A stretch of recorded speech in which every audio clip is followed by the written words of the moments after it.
வணக்கம். பைபிளை முழுவதுமாக வாசிக்கும் நம் லட்சிய பயணத்திற்கு உங்களை அன்புடன் வரவேற்கிறேன். இன்று நாம் தொடக்க நூலில் 38வது அதிகாரத்தை வாசிக்க இருக்கிறோம்.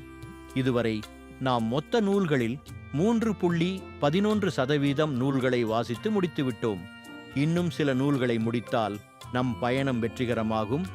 இன்றைய வாசிப்பின் மூலம் அந்த இலக்கை இன்னும் முன்னோக்கி நகர்த்துவோம். வாங்க தொடங்குவோம். யூதாவும் தாமாரும். அக்காலத்தில் யூதா தம் சகோதரர்களை விட்டு பிரிந்து ஈரா என்ற பெயருடைய அதுல்லாமியனிடம் சென்றார். அங்கே சூவா என்ற கானானியன் ஒருவனின் மகளைக் கண்டு அவளை மணமுடித்து அவளோடு கூடி வாழ்ந்தார். அவள் கருவுற்று ஒரு மகனை பெற்றெடுத்து அவனுக்கு ஏர் என்று பெயரிட்டாள். அவள் மீண்டும் கருவுற்று ஒரு மகனை பெற்றெடுத்து அவனுக்கு ஓனான் என்று பெயரிட்டான். கருவளம் மிகுதியாயிருந்ததால் அவள் மேலும் ஒரு மகனை பெற்றெடுத்து அவனுக்கு சேலா என்று பெயரிட்டாள். அவனை பெற்றெடுத்த போது அவள் கெசீபில் இருந்தாள். யூதா தம் தலைமகன் ஏர் என்பவனுக்கு தாமார் என்னும் ஒரு பெண்ணை மணமுடித்தார். யூதாவின் தலைமகன் ஏர் ஆண்டவர் முன்னிலையில் கொடியவனாயிருந்ததால் ஆண்டவர் அவனை சாகடித்தார். அப்போது யூதா தம் மகன் ஓனானை நோக்கி, நீ உன் சகோதரன் மனைவியோடு கூடி வாழ். சகோதரனுக்குரிய கடமையைச் செய்து உன் சகோதரனுக்கு வழிமரபு தோன்றச் செய் என்றார். அந்த வழிமரபு தனக்குரியதாய் இராதென்று அறிந்து ஓனான் அவளோடு உடலுறவு கொள்கையில் தன் சகோதரனுக்கு வழிமரபு தோன்றாதவாறு தன் விந்தை தரையில் சிந்தி வந்தான். அவன் செய்தது தம் பார்வையில் தீயதாயிருந்ததால் ஆண்டவர் அவனையும் சாகடித்தார். ஆதலால் யூதா தம் மருமகள் தாமாரை நோக்கி, என் மகன் சேலா பெரியவனாகவும் வரை உன் தந்தை வீட்டில் விதவையாய்த் தங்கியிரு என்றார். ஏனெனில் அவனும் தன் சகோதரரைப் போல் சாவானோ என்று அஞ்சினர். தாமாரும் அவ்விதமே தம் தந்தை வீட்டிற்குச் சென்று அங்கு தங்கியிருந்தார். பல நாள்களுக்கு பின் சூவாவின் மகளான யூதாவின் மனைவி இறந்தாள். யூதா அவளுக்காக துக்கம் கழித்தபின் தம் மந்தைக்கு உரோமம் கத்தரிப்பவர்கள் இருந்த திம்னாவுக்கு தம் அதுல்லாமிய நண்பன் ஈராவுடன் சென்றார். அப்போது, உன் மாமனார் தம் ஆடுகளுக்கு உரோமம் கத்தரிக்க திம்னாவுக்கு போகிறார் என்று தாமாருக்குச் செய்தி அறிவிக்கப்பட்டது. சேலா பெரியவனாகியும் தம்மை அவனுக்கு மனைவியாக கொடுக்கவில்லை என்று அவர் கண்டு தமது கைம்மை கோலத்தை களைந்துவிட்டு முக்காடிட்டு தம்மை மறைத்து கொண்டு திம்னாவுக்குச் செல்லும் பாதையில் இருந்த ஏனையும் நகர் வாயிலில் அமர்ந்து கொண்டார். யூதா அவரை கண்டபோது அவர் முகம் மூடியிருந்ததால் அவர் ஒரு விலைமாது என்று நினைத்தார். அவர் திரும்பி பாதையோரம் அவரிடம் சென்று அவர் தம் மருமகள் என்று அறியாமல் தம்முடன் உடலுறவு கொள்ளுமாறு அழைத்தார்.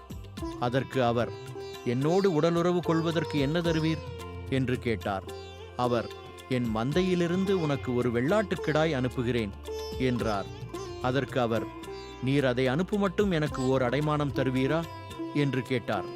அடைமானமாக உனக்கு நான் என்ன தர வேண்டும் என்று அவர் கேட்க, அவர், உம்முடைய முத்திரை மோதிரத்தையும் இடைவாரையும் கைக்கோலையும் தர வேண்டும் என்றார். அவருக்கு அவற்றை கொடுத்த பின் அவருடன் உடலுறவு கொண்டார். அவரும் கருவுற்றார். பின்பு அவர் எழுந்து போய் தம் முக்காட்டை எடுத்துவிட்டு விதவைக்குரிய ஆடைகளை அணிந்து கொண்டார். அவரிடம் தாம் கொடுத்திருந்த அடைமானத்தை திரும்பப் பெறுமாறு யூதா தம் அதுல்லாமிய நண்பன் மூலம் ஒரு வெள்ளாட்டுக்கிடாயை அனுப்பினார். அவனோ அவரை காணவில்லை. அங்கிருந்த ஆள்களை நோக்கி, ஏனையும் அருகே வழியிலிருந்த விலைமாது எங்கே என்று கேட்க, அவர்கள், இங்கே விலைமாது எவளுமில்லை என்றனர். அவன் யூதாவிடம் திரும்பி வந்து, நான் அவளை காணவில்லை, மேலும் அங்கிருந்த ஆள்கள், இங்கு விலைமாது எவளுமில்லை என்றனர் என்று சொன்னான். யூதா, அவளே வைத்துக் கொள்ளட்டும், இல்லையேல் நம்மை பார்த்து பிறர் சிரிப்பர். நானும் இந்த ஆட்டுக்கிடாயை அவளுக்கு அனுப்பி வைத்தேன், உன்னாலும் அவளை கண்டுபிடிக்க முடியவில்லை என்றார். 3 மாதம் சென்ற பின்னர், மருமகளாகிய தாமார் வேசித்தனம் பண்ணினாள், வேசித்தனத்தினால் கருவுற்றிருக்கிறாள் என்று யூதாவுக்கு அறிவிக்கப்பட்டது. அப்பொழுது அவர், அவளை இழுத்து கொண்டு வாருங்கள், அவள் எரிக்கப்பட வேண்டும் என்றார்.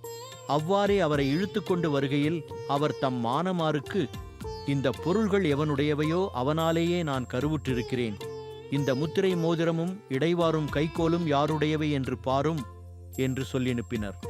யூதா அவற்றை பார்த்தறிந்து அவள் என்னை காட்டிலும் நேர்மையானவள்.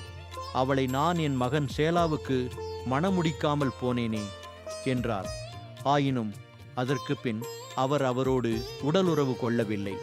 தாமாருக்கு பேறுகாலம் வந்தபோது அவர் வயிற்றில் இரட்டை பிள்ளைகள் இருந்தன. அவர் பிள்ளை பெறுகிற வேளையில் ஒரு பிள்ளை கையை வெளியே நீட்டியது. மருத்துவப் பெண் அதன் மணிக்கட்டில் கருஞ்சிவப்பு நூலை கட்டி, இதுவே முதலில் வந்தது என்றாள்.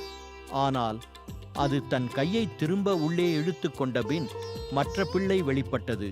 அப்பொழுது அவள், நீ கருப்பையை கிழித்து கொண்டு வந்தவன் அல்லவா என்று சொன்னாள். எனவே அவனுக்கு பெரேட்சு என்று பெயரிடப்பட்டது. பின் கருஞ்சிவப்பு நூல் கையில் கட்டப்பெற்ற அவன் சகோதரன் வெளிப்பட அவனுக்கு செராகு என்று பெயரிடப்பட்டது. நாம் 1189 அதிகாரங்களில் 38 அதிகாரங்களை நிறைவு செய்துவிட்டோம். இன்னும் சில அதிகாரங்களை வாசித்தால் முழு பைபிளையும் முடித்து விடுவோம். நாளை அடுத்த அதிகாரத்தை பார்க்க சந்திப்போம். நாள்தோறும் இந்த பயணத்தில் நீங்களும் பங்கேற்றால் பைபிளை முழுமையாக வாசித்து முடிப்போம். இது நம் வாழ்க்கையிலும் ஆன்மாவிலும் பெரிய மாற்றத்தை ஏற்படுத்தும். இந்த பயணம் உங்களுக்கு நம்பிக்கையையும் சமாதானத்தையும் கொடுத்தால் இந்த வீடியோவை லைக் செய்யவும் சப்ஸ்கிரைப் செய்யவும் மறக்க வேண்டாம். பகிர்ந்து மற்றவர்களையும் இந்த பயணத்தில் சேருங்கள். நாளை மறக்காமல் வாருங்கள்.